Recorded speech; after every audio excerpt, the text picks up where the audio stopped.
Les grandes gueules. Tout sur les dessous de l'actu. Ici, l'actu rime avec liberté de ton sur Radio Espace.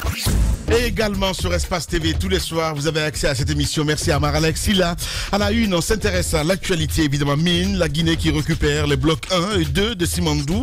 Après plusieurs mois de bataille judiciaire et de négociations, l'État guinéen et BSGR sont parvenus donc à un arrangement qui permet à la Guinée de récupérer 2 de ces blocs les plus importants du gisement de fer de Simandou.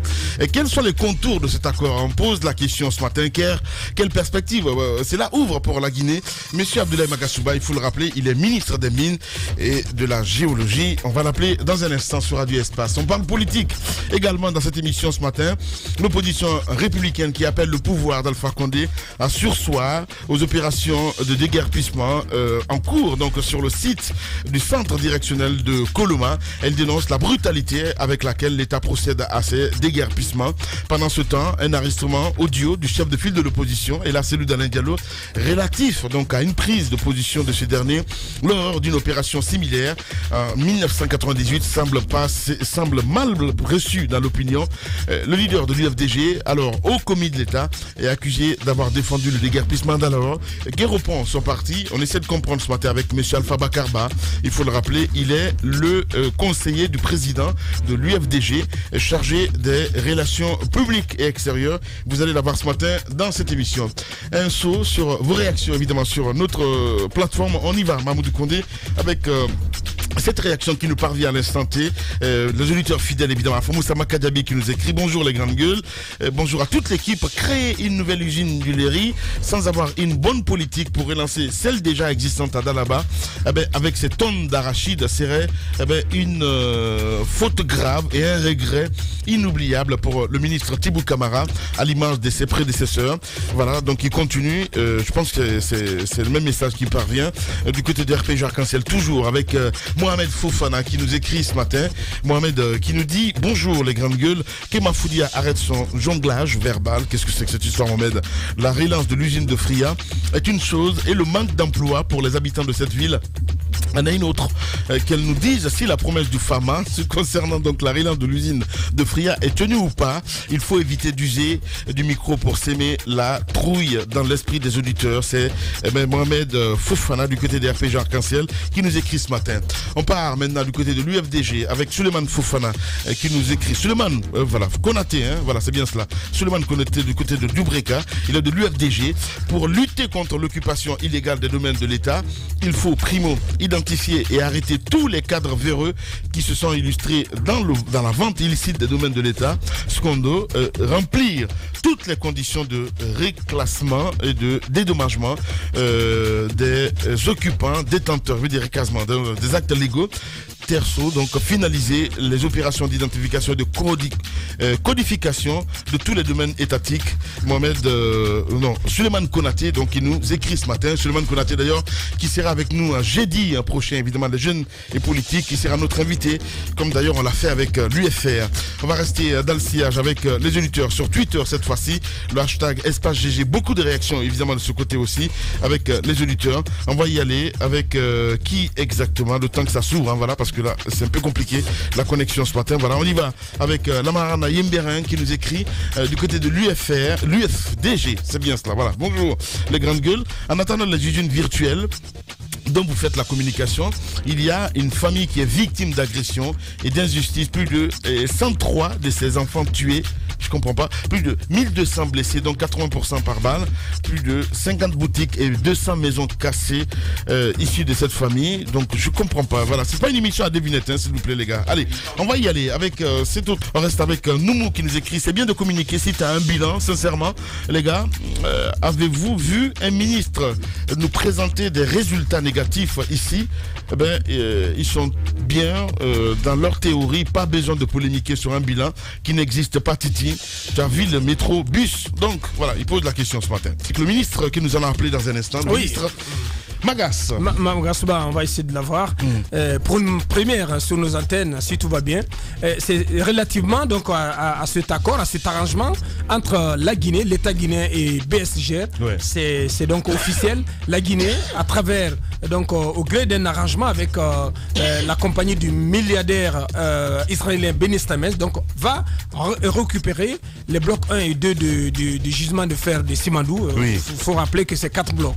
Le bloc 1 et 2 donc, faisaient l'objet de contentieux entre la Guinée et BSG. BSG qui les avait acquis, ces 2 blocs, sous le régime de Conté, mais dans des conditions qui ont été dénoncées par l'actuel régime, par le régime du professeur Alpha Condé.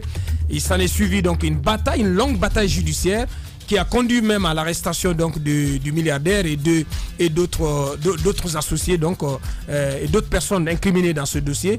Et finalement donc au gré de beaucoup d'interventions, mais aussi de négociations parfois secrètes, on est arrivé donc à cette conclusion à cet accord qui permet donc à la Guinée de récupérer ces 2 blocs et donc à BSG donc de garder Zogota. Bien. Magas en direct chez les GG. Les grandes gueules. Bonjour Abdoulaye Magasouba. Bonjour. Bienvenue. Allez-y Tamba. Voilà, c'est cet accord arraché entre la Guinée et BSGR, cette compagnie du milliardaire israélien Benny Stamez. Moi, j'ai qu'une question par rapport à cela, monsieur le ministre. Qu'est-ce que la Guinée a à gagner finalement? Quelle est la clé justement qui a permis de parvenir à cet accord-là? Qu'est-ce qui reste à BSGR et la Guinée gagne quoi? Ce qu'il faut noter fondamentalement, c'est que ce qui est gagné aujourd'hui, c'est une grande victoire pour la Guinée qui est le fruit de plusieurs années de combat du président Alpha Condé. Quand il a engagé ce combat, c'était celui de David contre Goliath en quelque sorte. Et beaucoup de gens le donnaient perdant et il l'a fait au péril même de son pouvoir. Mais il a persisté et aujourd'hui la Guinée en sort gagnant et je dirais même que toutes les parties en sortent gagnantes, mais la Guinée récupère les blocs 1 et 2 du Simandou, ce qui a toujours été notre objectif, de pouvoir ramener ces blocs-là dans le portefeuille de l'État guinéen. Et cette récupération s'est faite sans que la Guinée n'ait à débourser un seul franc. Donc c'est cela qu'il faut noter et je pense que le mérite revient exclusivement aux efforts fournis par le président Alpha Condé dans ce processus. Et des efforts, je dirais, il a fait preuve d'un courage extraordinaire parce qu'à l'époque, quand le combat a été engagé, beaucoup de gens disaient, bon, comment est-ce que, entre guillemets, un petit pays comme la Guinée peut s'attaquer à de grands groupes internationaux comme ça. Mais je pense que c'est un symbole pour la Guinée et c'est un espoir aussi pour toute la Guinée dans le cadre de la gestion responsable de nos ressources minérales, dans le cadre de la prise de responsabilité pour pouvoir faire bénéficier les Guinéens des bénéfices des retombées de leur richesse minérale. Bien. On se réjouit tous de ce dénouement dans cette affaire qui n'avait que trop duré. Mais ce qui est quand même frappant et à la limite, on va dire surprenant, c'est le fait que cette compagnie de Benny Stamez, donc de BSG, ait accepté finalement donc de lâcher ces 2 blocs qui sont les plus importants, on va dire comme ça, de ce jugement de fer à Simandou, et de ne garder que Zogota. C'est quand même assez surprenant. Expliquez-nous comment BSG a fini par lâcher les 2 blocs pour ne se contenter que de Zogota. C'est quand même l'interrogation qu'on se pose. Oui, ce qu'il faut préciser, BSG ne garde pas en tant que tel Zogota. Mais ce que l'État guinéen a accepté, c'est que BSG propose un investisseur dont l'État guinéen vérifie les capacités avant de l'accepter et c'est ce qui a été fait. Il y aura un nouvel investisseur sur Zogota pour le développement de cette mine. Mais comme vous le savez, il y a eu de longues discussions. Pendant de longs mois, de longues années, il y a eu plusieurs interventions. Mais ce qu'il faut retenir fondamentalement, c'est que la Guinée a été rétablie dans ses droits. Et le seul secret qu'il pourrait y avoir, je pense que devrait être avec le président Alpha Condé. et je ne suis pas dans ces secrets-là. En tout cas, il a usé de bons moyens pour que cette question se résolve à l'amiable. Parce que dans tout litige, la priorité est à une résolution amiable du litige, et il a réussi à manœuvrer suffisamment bien pour que BSGR accepte de retourner à la Guinée sans condition les blocs 1 et 2 du Simandou. Bien. Abdoulaye Magasuba en direct ce matin chez les Grandes Gueules. Allez-y, Mohamed Mara. On peut donc en conclure sans l'ombre de se tromper que finalement les poursuites vont être abandonnées de part et d'autre parce que BSGR a poursuivi la Guinée et vice-versa. Mais il y a un pan donc judiciaire de ce dossier qui m'intéresse, monsieur le ministre. C'est cette plainte notamment des victimes de Zogota en novembre dernier contre BSGR et Valais devant la cour de la CEDEAO des droits de l'homme. Alors comment est-ce que vous comptez concilier notamment les populations qui vont voir, en tout cas revenir BSGR mais sous une autre forme, à travers un autre investisseur? Est-ce que vous avez pensé à cet aspect? Vous comprendrez que je ne puisse pas commenter une procédure, le déroulement d'une procédure judiciaire, mais ce que je peux vous dire aujourd'hui, comme vous êtes souvent avec les vrais gens, comme vous le dites, demandez aux populations de Zogota si elles ne souhaitent pas, si elles ne sont pas impatientes que cette mine soit exploitée, parce que ce n'est que dans ce cadre-là que des bénéfices peuvent être générés pour ces populations-là. Et c'est sur cette base que l'État guinéen a travaillé, parce que une mine, l'existence d'une mine ne peut se justifier que par son exploitation au bénéfice des parties concernées et en particulier des populations locales. Bien. Si vous demandez aujourd'hui à Zogota, je suis certain que les populations vous diront que leur souhait prioritaire, c'est que cette mine-là soit développée. C'est dans ce sens-là que l'État guinéen a évolué. Voilà, allez-y, Jacques. Monsieur le ministre, deux questions rapidement. La première, c'est de savoir est-ce que, comme on l'a lu un peu dans la presse, l'ancien président français Nicolas Sarkozy a joué un rôle dans ces négociations. La deuxième question, c'est bien sûr l'attente, parce que le site, on l'a dit, depuis le deuxième régime avait déjà été donné à Benny Steinmetz. Il y a eu assez de temps. Si vous faites aujourd'hui une évaluation, à supposer par exemple que l'exploitation avait commencé réellement à Simandou, et qu'est-ce qu'on a pu perdre, n'est-ce pas, pendant tout ce temps d'attente?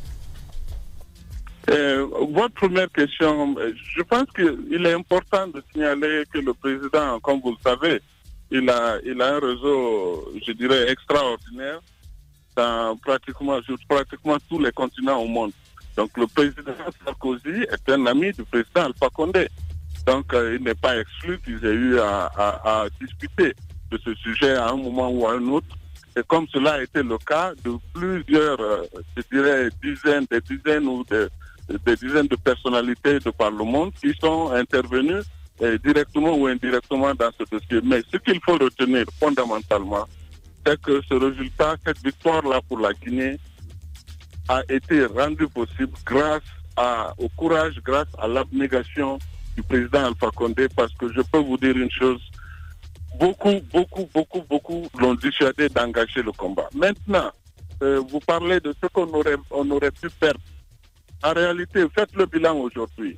Le bilan aujourd'hui, c'est que l'État guinéen ramène dans son portefeuille la moitié du plus grand gisement de minerais de fer de haute qualité inexploité au monde.